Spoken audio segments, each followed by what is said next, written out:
আমরা এবার শিখব অ্যালার্ট পের মাধ্যমে আপনি কিভাবে ব্যালেন্স ট্রান্সফার করবেন। তো অ্যালার্ট পে কেন? আচ্ছা, অ্যালার্ট পে কি? অ্যালার্ট পে হচ্ছে মানি বুকার্সের মতো আরেকটা কোম্পানি। তো এভাবে আরও অনেকগুলো কোম্পানি আছে।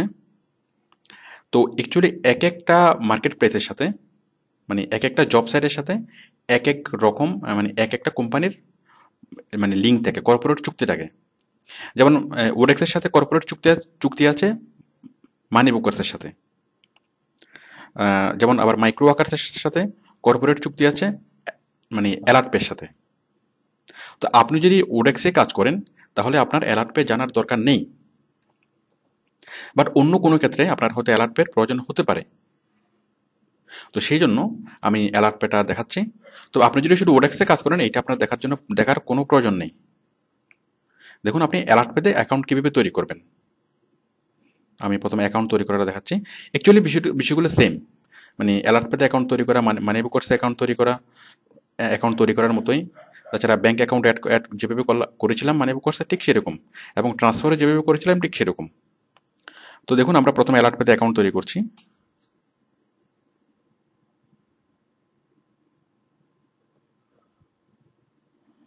আমি প্রথমে যাচ্ছি www.alertpay.com।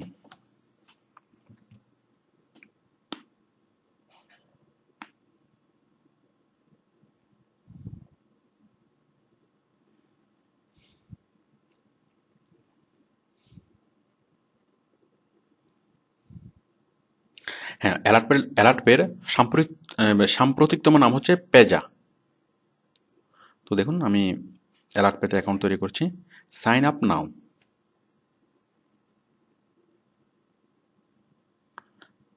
সাইন আপ এট পেজা ক্লিক করলাম।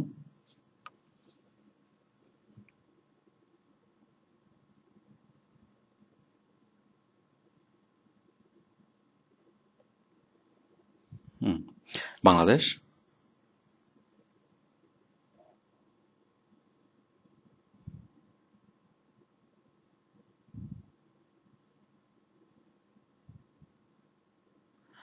দেখুন এখানে তিন রকমের অ্যাকাউন্ট আমরা দেখতে পাচ্ছি। একটা হচ্ছে পার্সোনাল স্টার্টার, পার্সোনাল প্রো এবং বিজনেস। তো পার্সোনাল কী কী সুবিধা অসুবিধা, কী কী সুবিধা মানে এই অ্যাকাউন্টে পাবেন, এই অ্যাকাউন্টে কী সুবিধা পাবেন সেগুলো দেখা যাচ্ছে। তো আপনি নর্মাল অ্যাকাউন্ট ট্রান্সফারের জন্য আপনি পার্সোনাল স্টার্টার এটা দিয়ে আপনি শুরু করতে পারেন। পার্সোনাল স্টার্টার ক্লিক করলাম। দেখুন এই ফর্মটা এসছে ঠিক আগের মতোই।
দেখুন হোম ফোনের মধ্যে এই যে 880, মানে জিরোটা যেহেতু এখানে দেওয়া আছে, আপনি ফোন নাম্বার শুরু করবেন 1 থেকে। অকুপেশন,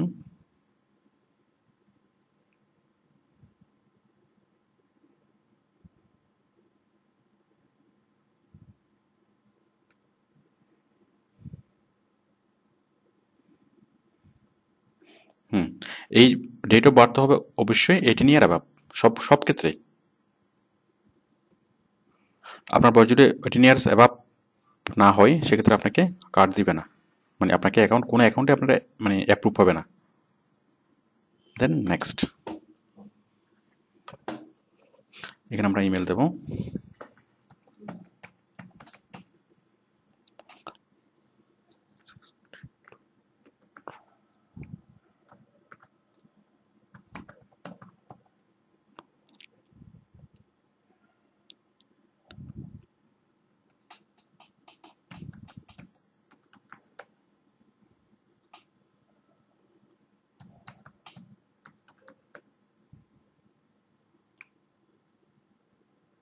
ট্রানজাকশন পিন, এটা দেখুন, এটা হচ্ছে আপনি আপনার নিজের মতো করে আপনার 4 ডিজিটের একটা ট্রানজাকশন পিন দিবেন।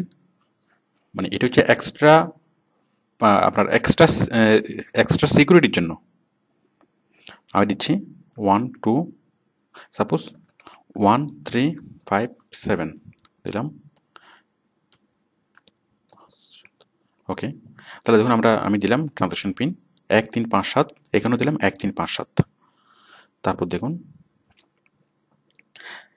মানে আমরা যখন মানি বক্স থেকে টাকা ট্রান্সফার করব তখন কোনো রকম পিন নাম্বার দেওয়া লাগে না, বাট অ্যালার্ট পেতে এক্সট্রা পিন নাম্বার দেওয়া লাগে।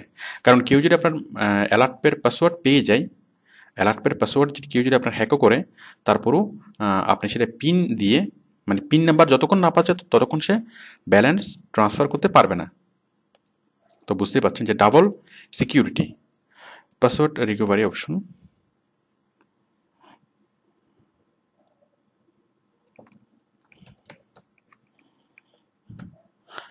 Third party information, will this account will be used an individual or organisation, মানে আপনার পক্ষ থেকে অন্য কেউ ইউজ করবে কিনা, এটা নো। মানে আপনার ম্যানেজার অথবা আপনার পার্সোনাল অ্যাসিস্ট্যান্ট অন্য কেউ এই কার্ডটা ইউজ করবে কিনা, এক্ষেত্রে নো।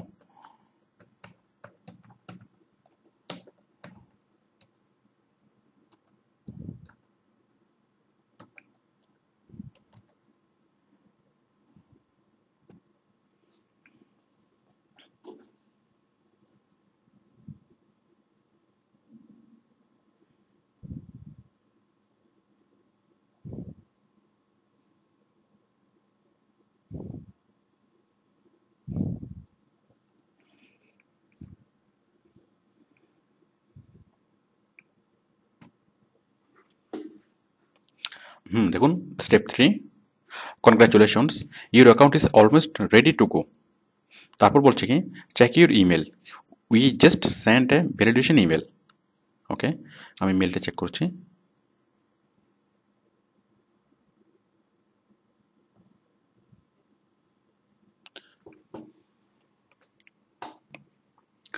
দেখুন চলে এসছে পেজা, মানে অ্যালার্ট পের আর একটা নাম যেটা পেজা, এই পেজা থেকে একটা মেল চলে এসছে। আমি এখানে ক্লিক করলাম। ঠিক এখানে আমরা click here two validate your email address, এখানে ক্লিক করলাম।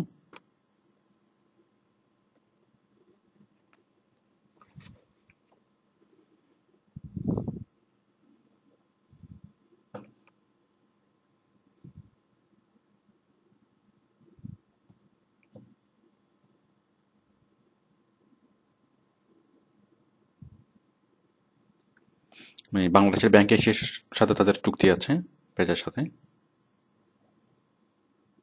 ওকে, তাহলে তাহলে এখন আমরা কি করব?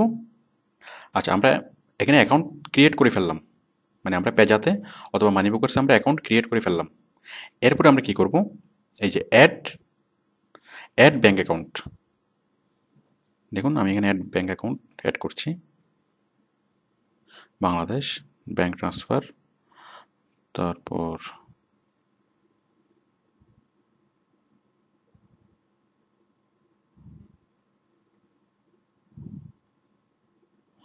অ্যাকাউন্ট টাইপ, মানে আপনার ব্যাঙ্ক অ্যাকাউন্টটা কী ধরনের, আপনার savings account, first name last name mobile number, mobile আপনি এখানে বাংলাদেশের নাম লিখে দিন।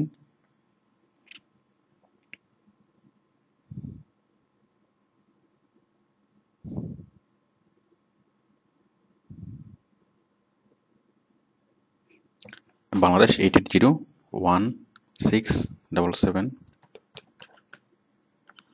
ওকে, দেন bank account number,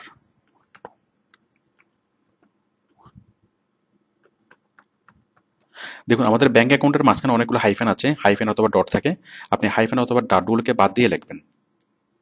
actually bank account আপনার নাম্বারটা সহজ করে দেখার জন্য হাইফেন অথবা ডট দেওয়া হয়। Bank name AB bank limited, suppose AB bank limited, এখান থেকে ব্যাঙ্কের নামটা দিবেন। দেখুন সব রকম ব্যাঙ্কে সাপোর্ট করে, এই যে AB bank, Agrani bank, Krishi bank সবগুলো সাপোর্ট করে। আমি লিখছি AB bank. Branch name Agrabad branch,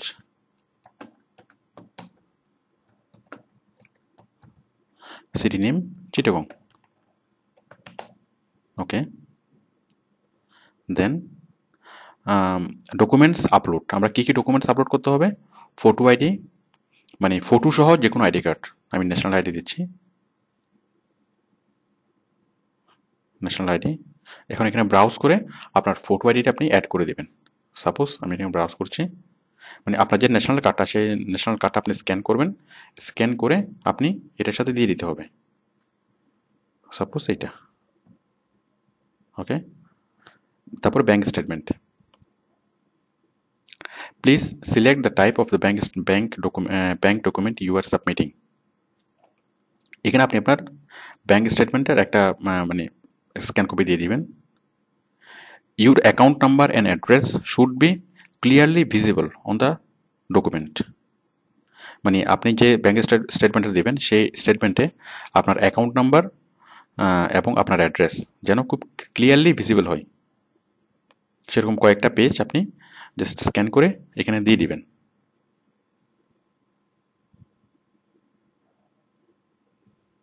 দেখুন এখানে কি বলেছে যে document upload, scan a valid photo ID and bank document, upload the file containing all of the required documents।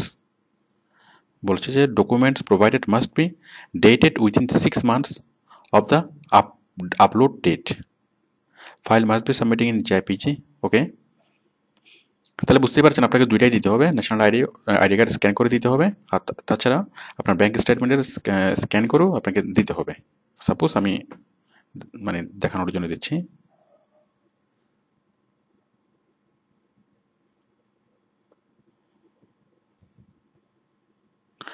দেওয়ার পরে আপনি ক্লিক করবেন নেক্সট।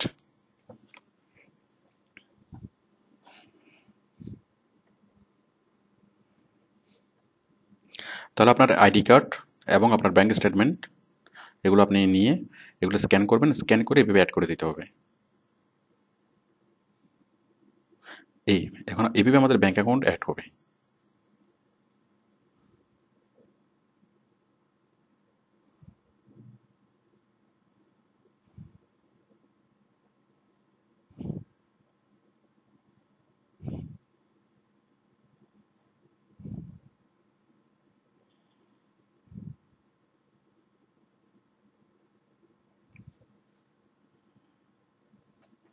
এখানে বলেছে you did not select a form type to upload. যাই হোক, এগুলা আপনি যখন ঠিকঠাক মতো আপনার জিনিসগুলো দিবেন, মানে ব্যাংকের স্ক্যান কপি, তারপর আপনার ফর্ম, তখন এই জিনিসটা আপনার ব্যাংকটা অ্যাড হয়ে যাবে। তাহলে আমরা অ্যাকাউন্ট করা শিখলাম, তাছাড়া আমরা কীভাবে আপলোড করব সেটাও শিখলাম। আমি এখানে এটা একদম আপলোড করে দেখিয়ে দেওয়ার প্রয়োজন মনে করছি না, কারণ আপনারা বুঝবেন, আপনারা পারবেন। ওকে, তারপর বাকি যে ইনস্ট্রাকশনগুলো আছে এগুলো পড়লে আপনারা বুঝবেন। তো যাই হোক, আপনি পেজাতে অ্যাকাউন্ট কীভাবে করবেন, অ্যালার্ট পেতে অ্যাকাউন্ট কীভাবে করবেন, অ্যালার্ট পেতে কীভাবে ব্যাঙ্ক অ্যাকাউন্ট অ্যাড করবেন, আমি সেটা দেখালাম। এরপরে আমরা ঠিক মানি বুকার্সের সাথে মানে ওডেক্সের সাথে মানি বুকার অ্যালার্ট পের কোনো ট্রানজাকশন নেই। তো অন্যান্য ওয়েবসাইট, অন্য কোনো সাইট থেকে যদি আপনি টাকা ট্রান্সফার করেন, সেখানে সিস্টেমটা থাকবে। ঠিক আমরা ওডেক্স থেকে যেভাবে মানি বুকার্সের টাকা ট্রান্সফার করেছি, ঠিক সেইভাবে আপনি অন্য কোনো ওয়েবসাইট থেকে যদি অ্যালার্ট পেতে টাকা ট্রান্সফার করতে চান, ঠিক একই পদ্ধতি আপনি অনুসরণ করবেন। একই পদ্ধতি অনুসরণ করেই আপনি টাকাটা অ্যালার্ট পেতে ট্রান্সফার করতে পারবেন। আর অ্যালার্ট পে থেকে আপনার ব্যাঙ্ক অ্যাকাউন্টে কীভাবে ট্রান্সফার করবেন, সেটাও ঠিক একই রকম। আপনি মানি বুকার্সের বিষয়টা যদি বুঝে দেখেন, আপনি এখান থেকে বিভিন্ন অপশন খুঁজে আপনি সেটা মানে করতে পারবেন। এই যে সেন্ড ফান্ড অথবা উইথড্র ফান্ড, এগুলাতে ক্লিক করে আপনি খুব সহজেই মানে বিষয়টা করতে পারবেন। তো এখন একটা অ্যালার্ট পে অ্যাকাউন্ট থেকে আরেকটা অ্যালার্ট পে অ্যাকাউন্টে কীভাবে ডলার ট্রান্সফার করবেন, সেন্ড ফান্ড,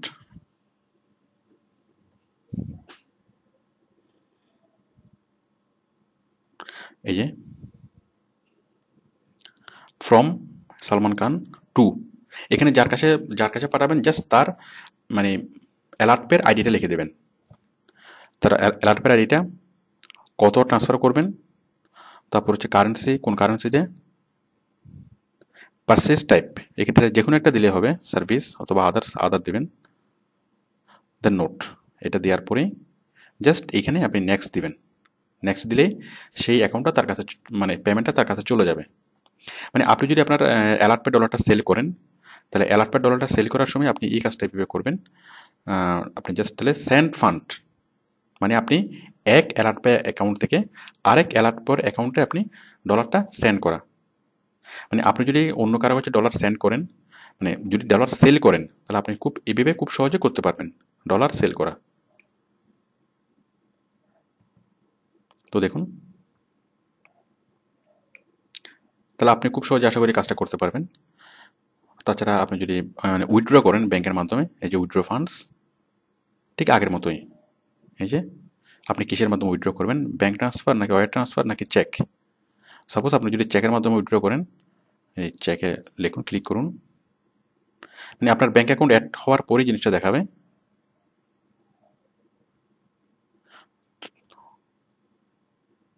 তো যাই হোক, আপনি আশা করি বিষয়টি পারবেন, কারণ চেকে ক্লিক করার পরে আপনার ব্যাংক অ্যাকাউন্ট অপশন আসবে। ঠিক আমরা মানিব্যাগ যেভাবে কাজটা করেছিলাম, ঠিক সেইভাবে আপনি এখানে কাজটা করতে পারবেন, কারণ সবগুলো সেম। তো আশা করি আপনি অ্যালার্ট পেতে ট্রানজাকশন করতে পারবেন। তো আমরা আগেই বলেছি যে অ্যালার্ট পে আমরা কেন করব। আপনি যদি নর্মালি ওডেক্সে কাজ করেন, তাহলে আপনার অ্যালার্ট পেতে দেখার কোনো প্রয়োজন নেই। যদি আপনার প্রয়োজন হয়, তাহলে আপনি অ্যালার্ট পেতে অ্যাকাউন্ট করে নিয়ে আপনি অন্যান্য বিভিন্ন জায়গা থেকে, যেমন মাইক্রোকার্সে যদি কাজ করেন, আপনি মানে অ্যালার্ট পের মাধ্যমে খুব সহজে আপনি ডলারটা ট্রান্সফার করতে পারেন। আর তাছাড়া আপনাকে বিদেশি কোনো বন্ধু অথবা বিদেশের কোনো আত্মীয় স্বজন যদি আপনাকে টাকা পাঠায়, সেক্ষেত্রেও অ্যালার্ট পের মাধ্যমে টাকা পাঠানো খুব সহজ। তো আশা করি আপনি বিষয়টি বুঝতে পেরেছেন।